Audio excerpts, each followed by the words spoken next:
Ngayon ko lang ito lubos na na-realize na ang buhay, kapag nakuha mo na yung tunay na magpapasaya sa'yo, ay gigising ka na mapayapa, excited, masaya, at araw-araw mo itong nararamdaman. Kaya paglabas mo ng bahay ay lubos ang kaligayahan mong bibisitahin ang iyong bakuran. Unang-una makikita mo ang mga halaman na talagang patuloy na nagbibigay sa iyo ng sigla, katulad ng mga kulitis, papaya na araw-araw may development sapagkat lumalaki ang kanilang mga dahon, mga puno, at kahit itong ating mga talong, kamatis na inaabangan natin ang kanilang paglaki, lalo na ang kanilang mga bunga. Nakatutuwa ring tingnan na ang ating mga gulay ay hindi kumukupas.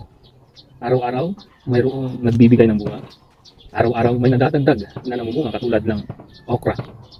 Ang mga ganitong pangyayari sa buhay natin ay lubos na nagpaparealize na ang buhay upang lubos na maging produktibo at maging kaigay-gaya, kailangan mong hanapin yung passion. Hindi mo dapat priority yung mga bagay na hindi naman mahalaga para sa'yo. Kaya ang uunahin mo lagi ay yung napakahalaga. At huwag tayong padadaya sa kaisipan na nakukuha lang natin sa social media. Nang akala natin, ang magpapasaya lagi ay ang mga material na bagay. Sapagkat maraming mga taong naging bigo dahil nakapokus sa material na bagay. Pero kung ang isipin mo yung mga pagkakataon na magpapasaya sa'yo, tulad natin, itong mga talong na ito, pag tinitingnan natin, napakasimple sa ibang tao. Pero para sa akin, ito ang nagbibigay ng saya. Ang mga okrang ito, na lubos na matatangkad na, ay ligaya ang hatid sa atin sa tuwi-tuwi. Dahil tuloy-tuloy ang pagpapalang ibinibigay ng mga halaman ito. At hindi tayo nagsasawang tingnan ang progress ng mga halaman natin. Sapagkat araw-araw naman nakakakita tayo ng mga bunga dahil ito ay pinaghirapan talaga natin. Wala nang iba pang masasaya sa buhay na pinaghihirapan at pagkatapos nagbibigay ito ng sukli o result na yun bang ini-expect mo. Minsan kasi tayo ay naghahanap pa ng mga bagay na hindi naman talaga para sa atin. Na nababaon tayo doon sa kaisipang upang maging masaya tayo ay aabutin natin yung mga ganun na hindi natin alam. Ang magpapasaya sa atin araw-araw, yung magbibigay ng excitement sa atin araw-araw, ay yung mga bagay na nakikita natin sa ating paligid. Minsan, habang ako'y nag-iisip din, ay napag-aralan ko na wala nang iba pang mas magbibigay ng saya sa'yo kundi yung kahit maliit na bagay basta ito'y sarili mo. Naranasan nating manirahan sa malalaking mga bahay, magagandang mga bakuran, daming mga halaman, pero dahil hindi akin yun, hindi ko lubos na magkaroon ng kaligayahan katulad ng naranasan ko ngayon na bagaman simple lang ang ating bakuran, simpleng mga halaman ang ating itinanim, simpleng mga paso, wala akong masyadong gastos, kung anong nandyan, yun lang. Pero yung saya, paggising, ay nandun sapagkat alam ko, ito'y akin, ito'y pahiram ng Diyos, pero ito'y iminamanage ko galing sa Diyos. At walang ibang magpapaganda nito, kundi ako mismo dahil pinagkaloob ito ng Panginoon sa akin. Kumpara doon sa nakikitira ka lang, kumpara doon sa hindi mo masabing ikaw ang nagmamayari nito.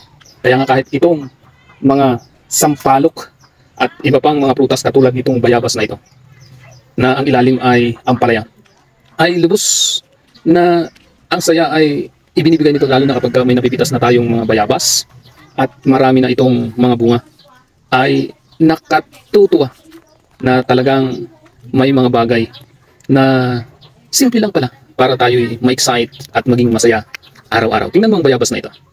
Parang walang halaga, pero kung tutuusin, ito ay punong-puno ng bitamina.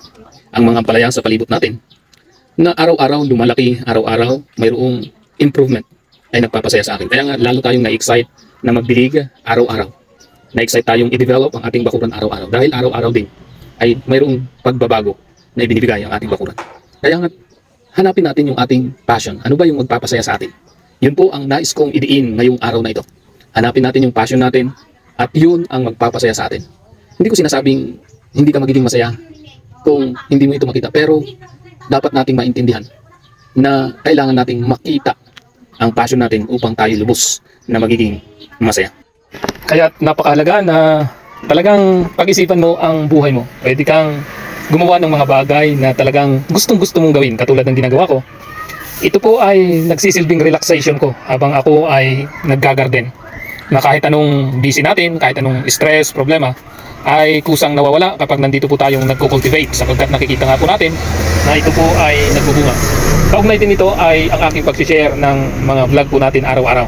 Ang target ko nga po mula nung ako'y nagtayo ng channel Moto noong November 26, 2023 ay isang vlog sa isang araw. Pero dahil masyado tayong na-inspire araw-araw, ay lalo tayong nakakarami ng vlog at hindi lamang isa sa isang araw. Kaya nga po may 220 plus na tayong vlog sa ngayon dahil marami po tayong gustong i-share. Yung iba sabi lang, hindi ka napapagod. Hindi po ako napapagod kasi nga masaya ako sa ginagawa ko. Ito po yung passion ko. Gusto kong maka-inspire ng maraming tao. Sino po tawag?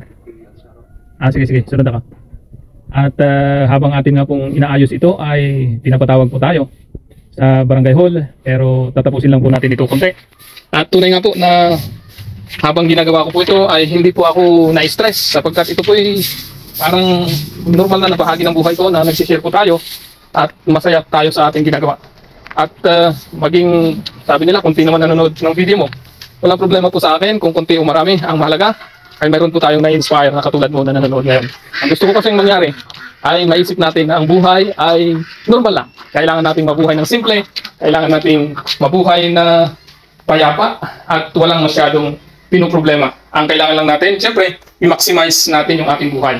Yun bang gagawin mo yung pinakamaganda araw-araw at marami kang matutulungan. Katulad na yun sa akin, sa aking buhay, ay bukod sa ating paggagarden ay nagtatrabaho din tayo sa barangay hall. At nakakatulong po tayo sa ating barangay. Kaya nga po, tatapusin po natin ang video ito sa pamagitan ng pagpapakita ng aming pagkakape, ng aking pinsan. At pupunta na po ako sa barangay hall. Baling magsimula ka sa maliit, basta sarili. Yun nga yung kasama sa iniisip ko kanina doon. Kasi panaginip ka gabi, diba ngayon sir? Kasabihan, kung ano yung huli mo na sa isip, bago ka matulog, yun yung pwede mong panaginipan. 80% pwede mong panaginipan yun. Hindi naman dati. Kasi ang subconscious kasi ang magkakonsep ng dito. Unless lang na magkaroon ka ng deep sleep talaga na o ririingan na kan, wala, hindi ka magising. Kasi ang panaginip, kahit nung matagal na ng panahon, nung elementary ka pa, pwede yung mapanaginipan. Subconscious kasi. Pero yan, ang panaginip, usually, yung mga talagang nasa isip mo dati, nasa isip mo ngayon, mga ganun lang. Ipinapaalala lang sa'yo. Nawang ko yun, kasi kagabi na naginip na ako. Kasi iniisip ko yung salita na yun, kaya tinatagalog ko kayo. Ano ba sa Tagalog yun?